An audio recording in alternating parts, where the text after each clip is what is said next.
INDIA यानी India गठबंधन की ओर से कांग्रेस को आवंटित धनबाद संसदीय सीट पर कांग्रेस का प्रत्याशी का नाम लगभग तय हो गया है और केवल घोषणा की औपचारिकता बाकी रह गई है। कभी भी कांग्रेस के प्रत्याशी जो इंडिया गठबंधन का प्रत्याशी होगा की घोषणा हो जाएगी और इसी के साथ धनबाद संसदीय सीट पर चुनावी सरगर्मी और चहलकदमी भी तेज हो जाएगी। धनबाद संसदीय क्षेत्र से कांग्रेस टिकट के कई दावेदार सामने थे, कुछ कांग्रेस पार्टी के थे और कुछ दल के बाहर के थे, पर आखिरकार दल के अंदर से ही प्रत्याशी चुन लिया गया। धनबाद संसदीय क्षेत्र के उम्मीदवार के बारे में कांग्रेस की संसदीय कमेटी ने पूरा मंथन किया और फिर एक नया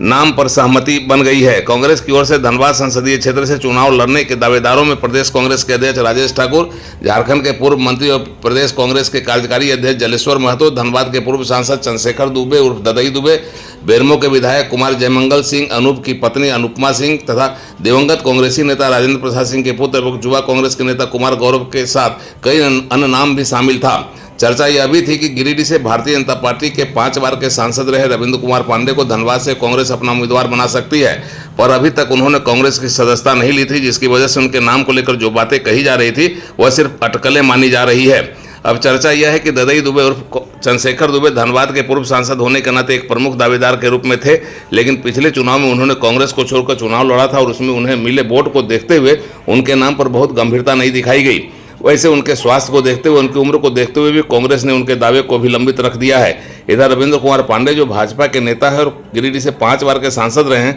उनका नाम भी जोर शोर से चर्चा में चल रहा था, परंतु बाद में यह नीतिगत फैसला लिया गया कि दूसरे दल से आए हुए लोगों पर ज़्यादा फोकस करने के बजाय कांग्रेस का झंडा और डंडा ढोने वाले पुराने लोगों पर, पुराने कार्यकर्ताओं पर ही फोकस किया जाए। इसलिए रविंद्र कुमार पांडे के नाम के आने और कांग्रेस का धनबाद से प्रत्याशी बनने को लेकर चल रही अटकलों पर विराम लग गया है। फिलहाल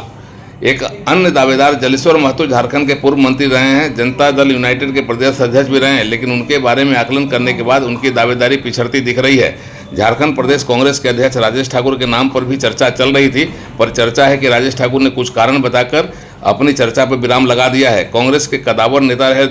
दिवंगत राजेंद्र प्रसाद सिंह के पुत्र कुमार गौरव और दिवंगत नेता की पुत्रवधू अनुपमा सिंह भी धनबाद संसदीय क्षेत्र से कांग्रेस टिकट के दावेदार हैं। उम्मीदवारों के नाम पर चर्चा चल रही थी, पर बाद में चर्चा के क्रम में कुमार गौरव का नाम भी पिछड़ गया है, ऐसी जानकारी मिल रही है। अब जो नाम बचा है वह दिवंगत कांग्रेसी नेता पूर्व मंत्री राजेंद्र प्रसाद सिंह की बहू अनुपमा सिंह का है और जो चर्चा है उनका नाम सबसे आगे चल रहा है। अनुपमा सिंह बेरमो के विधायक कुमार जयमंगल सिंह की पत्नी है। कांग्रेस के टिकट कमेटी की बैठक में तेजी से आगे चल रहे अनुपमा सिंह के नाम पर सहमति बनने की जानकारी मिली है और इस नाम पर मुहर लगाकर किसी भी वक्त धनबाद संसदीय क्षेत्र से कांग्रेस के उम्मीदवार का ऐलान किया जा सकता है। हालांकि अभी आधिकारिक तौर से कोई सूची जारी नहीं हुई है और किसी के नाम की पुष्टि नहीं की गई है, लेकिन नई दिल्ली के कांग्रेसी सोर्स के आधार पर उड़ान लाइव को जो जानकारी मिली है उससे यह तय हो गया है कि धनबाद संसदीय क्षेत्र से कांग्रेस की प्रत्याशी अनुपमा सिंह होगी। कहा जाता है कि क्रिकेट और राजनीति में कब क्या हो जाए कुछ कहा नहीं जा सकता, इसलिए ठोस तरीके से प्रत्याशियों को लेकर कोई दावा तो नहीं किया जा सकता, लेकिन जो चर्चा चल रही है उस चर्चा के हिसाब से अनुपमा सिंह जो विधायक कुमार जयमंगल सिंह की पत्नी है